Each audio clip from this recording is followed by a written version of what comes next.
Seven greatest movie of Prabhas মানে প্ৰভাসৰ সাতখন ভাল মানে ভাল চিনেমা আৰু গ্ৰেটেষ্ট মুভি প্ৰভাসকতো আৰু সকলোৱে চিনিয়ে পায় ইয়াৰ বিষয়ে লেকচাৰ মাৰি লাভ নাই তো বলক এখন চাই লওঁ গাইছ ঠিক আছে বলক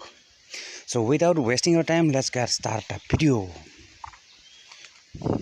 চ' নাম্বাৰ 1 আহিলে এইখন সকলোৱে জানে আৰু প্ৰায় বাহুবলী আৰু এইখন মানে বাহুবলী 2-3খন আছে চাই যেনে হওক এইখন বাহুবলী আপোনাৰ প্ৰথমখন আছিলে দ্য বিগিনিং আৰু এইখন ৰিলিজ হৈছিল আপোনাৰ 2015 চনত ঠিক আছে বাহুবলী দ্য বিগিনিং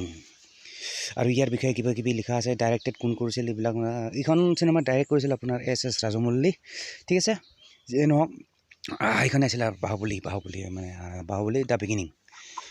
তাৰপিছত আহিলে আপোনাৰ এইখন আছিলে বাহুবলী 2 এইখন মানে দ্য কনক্লুজন মানে দুখন আছিলে আৰু এইখন ৰিলিজ হৈছে আপোনাৰ 2017 চনত ঠিক আছে চ' বাহুবলী 2 দ্য কনক্লুজন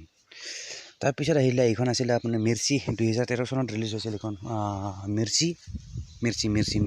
আৰু এইখন চিনেমা ডাইৰেক্ট কৰিছিল আপোনাৰ এইটো কৰা তালা শিৱা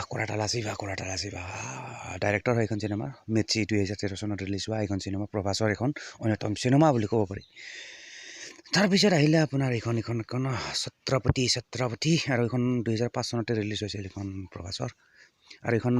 এইখনৰ ৰিলিজ মানে ডাইৰেক্ট কৰিছিল আপোনাৰ এছ ৰাজমৌলী তাৰপিছত আছিলে ডাৰ্লিং আৰু এইখন চিনেমা ৰিলিজ কৰিছিল আপোনাৰ 2010 চনত ডাৰ্লিং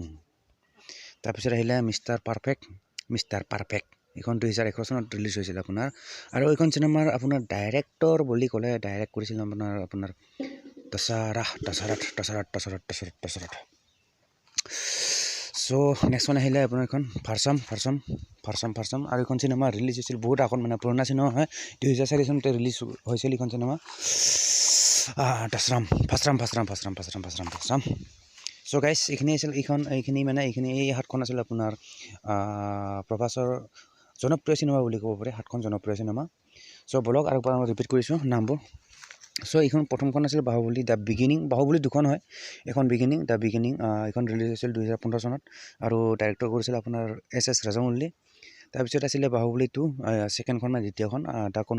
বাহুবলী দ্য কনক্লুজন আৰু এইখন ৰিলিজ হৈছিল 2017 চনত তাৰপিছত আছিলে মিৰ্চি এইখন ৰিলিজ হৈছিল 2013 চনত তাৰপিছত আহিলে আপোনাৰ ছত্ৰপতি এইখন ৰিলিজ হৈছিল 2005 চনত তাৰপিছত ডাৰ্লিং এইখন ৰিলিজ হৈছিল 2010 চনত তাৰপিছত মিষ্টাৰ পাৰফেক্ট এইখন ৰিলিজ হৈছিল 2011 চনত তাৰপিছত ফাৰচাম এইখন ৰিলিজ হৈছিল আপোনাৰ 2004 চনত চ' গাইছ এইখিনি আছিলে আপোনাৰ 7খন মানে প্ৰভাসৰ জনপ্ৰিয় চিনেমা 7খন চিনেমাৰ নাম মানে